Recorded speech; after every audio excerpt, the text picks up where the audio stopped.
तो कहा मम्मी मैं तो नीचे आ गया हूँ, पापा लक्षता ऊपर है। तो मैंने गुस्सा से उसको पूछा कि तुम पापा को छोड़ के लक्षता को नीचे कैसे आ गए। तो इसे कि मम्मी जो फर्स्ट शॉट हुआ मेरे बगल से हुआ, तो मेरी बच्ची मुझे वहाँ मिली, थोड़ी सी उसके हाथ में चोट थी, कपड़े वपड़े खून से लदे हुए थे। तो उसने बताया मम्मी पापा को गोली लगी है। इसमें दिनेश हो, बट 7:30-8 बजे, तो उनकी बातों से लगा कि शायद अब दिनेश नहीं है वो। तो मैंने पूछा भी शायद अब इंसान मतलब लाए हैं, बॉडी लाए हैं, क्या लाए, आप मुझे बताएंगे तो मुझे समझ में आएगा। मैं वहाँ देखी तो वो बदकिस्मत एक मैं भी थी, मेरे हस्बैंड थे, उनकी बॉडी थी सामने। अभी आपने जिस लेडी को सुना, ये पहलगाम आतंकी हमले में अपनी जान गंवाने वाले छत्तीसगढ़ के बिजनेसमैन दिनेश मिराने की पत्नी नेहा है। नेहा ने कैमरे के सामने आकर बड़े भारी मन से उस खौफनाक मंजर का एक एक पल बयां किया। 22 अप्रैल को दिनेश और नेहा की सालगिरह थी और ये वादियों में अपने बच्चों के साथ सालगिरह सेलिब्रेट कर रहे थे। लेकिन आतंकवादियों ने 22 अप्रैल के दिन ही दिनेश को नेहा से हमेशा के लिए अलग कर दिया है। दिनेश का एक 19 साल का बेटा है शौर्या। शौर्या भी बड़ा हो ही रहा था कि उस पर अचानक जिम्मेदारियों का पहाड़ टूट चुका है। आतंकवादियों ने शौर्य के सिर से पिता का साया छीन लिया है। नेहा ने रोते हुए कैमरे के सामने बताया कि उस दिन मैं बच्चों के साथ नहीं थी, मैं वॉशरूम के लिए गई थी, तभी अचानक आतंकवादियों का हमला हो चुका था। मैं नीचे आ गई थी, लोग मुझे नीचे ले आए थे और मेरे बेटा बेटी और पति मुझसे अलग थे। मुझे कुछ पता नहीं चल रहा था अभी कहाँ है। थोड़ी देर बाद मेरा बेटा और बेटी मुझे मिल गए थे, लेकिन पति का कुछ नहीं पता चल रहा था। और फिर अचानक एक डेड बॉडी सामने आती है और सब कुछ ख़त्म हो जाता है। नेहा ने 22 अप्रैल के दिन इस परिवार के साथ क्या हुआ वो सब डिटेल में बताया और एक बार आप ज़रूर उसे सुनिए। और अभी क्या था नहीं पता भैया, मैंने अपनी दुनिया उजाड़ दी वहाँ जाकर।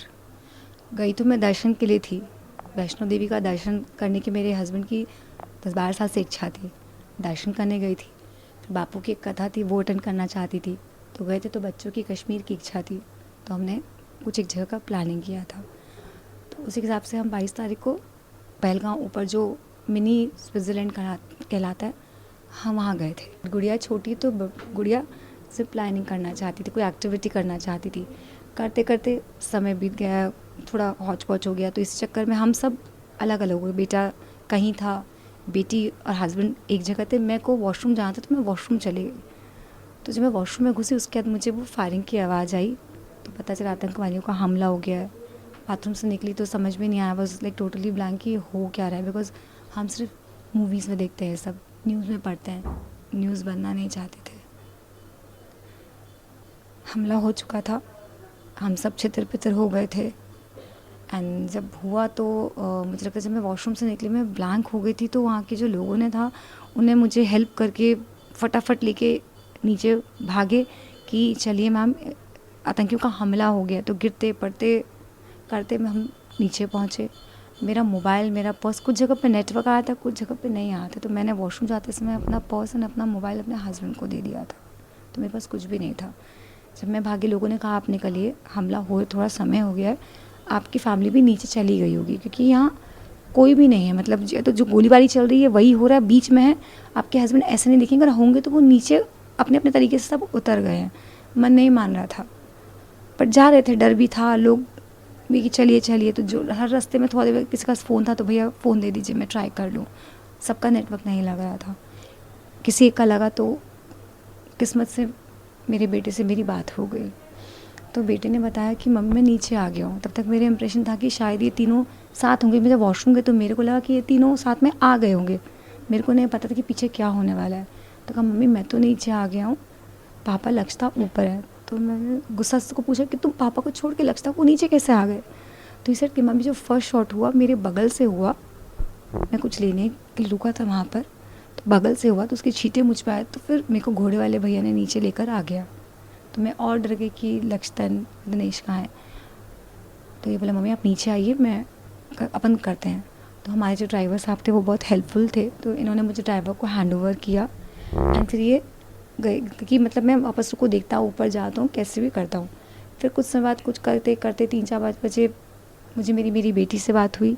बेटी मुझे मिली हॉस्पिटल के बाहर, पहलगांव जो हॉस्पिटल है वहाँ कुछ घायलों को लाया गया था।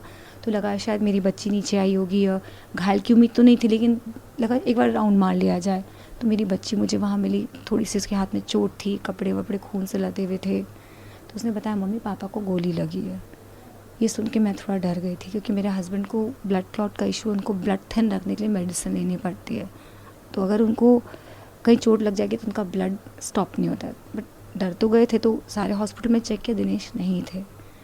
तब मैंने मेरी फैमिली को कॉल किया, मेरे इन लॉज को कॉल किया हेल्प के लिए, क्योंकि लगा कि शॉर्ट हुए हैं मतलब तो बड़ी चीज़ हो गई।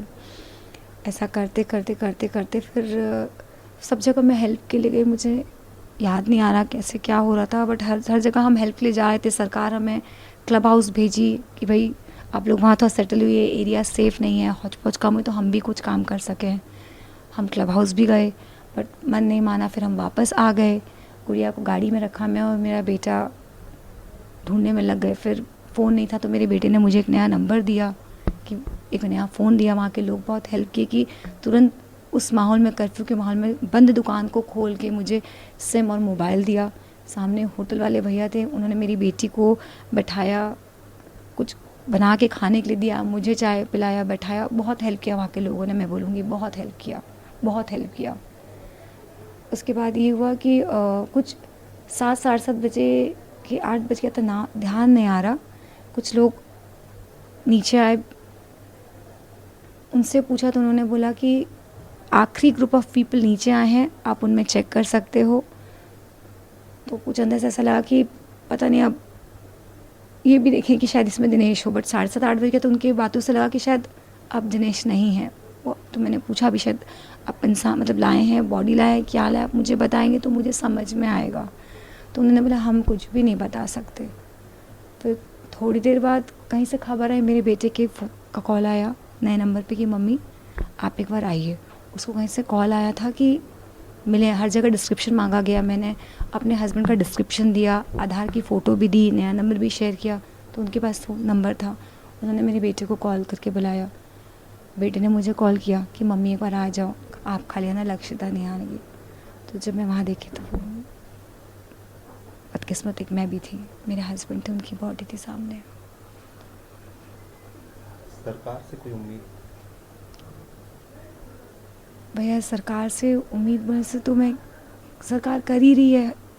वहाँ अमित शाह जी आए थे, उन्होंने इतना सुंदर से मेरे पति को विदाई दी है, एक शहीद की तरह विदाई दी है। तो मुझे पूरी उम्मीद है कि सरकार मेरे पति को शहीद की उपाधि देगी, वो इज़्ज़त वो सम्मान मेरे पति को मिलेगा। हमने जो खोना था मैंने खो दिया। आज यहाँ जब मैं आई तो मुझे बहुत अच्छे से वेलकम किया। सारे मिनिस्टर्स हैं छत्तीसगढ़ के, हो पहलगांव के, हो उड़ीसा के, हो कहाँ के नहीं आए, कहाँ के कलेक्टर, डिप्टी कलेक्टर, कर्नल, कहाँ के किसका कॉल नहीं आया। Everyone is very helpful, very kind and helping. तो हमारी सरकार क्यों चूकेगी? मेरे पति को ज़रूर शहीद की उपाधि मिलेगी, यही उम्मीद है।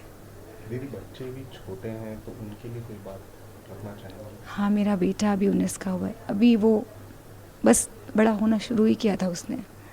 तो मुझे उम्मीद है कि सरकार मेरे बच्चों को भी अपना बच्चों पे सर के ऊपर अपना हाथ रखेगी और उन्हें भरने के लिए, एजुकेशन के लिए शायद कुछ सपोर्ट देगी या हेल्प करेगी। अपना हाथ रख देगी तो सर सब कुछ हो गया, क्या ही चाहिए मुझे, ज़रूर करेगी। यही उम्मीद करती हूँ और कुछ नहीं। उम्मीद नहीं, मुझे भरोसा है, मुझे भरोसा है। परिवार है वो मेरा, आज मैं उनकी बेटी हूँ तो मेरा परिवार है, तो मुझे ज़रूर मदद करेंगे भैया, और कुछ नहीं है मेरी उम्मीद उनसे।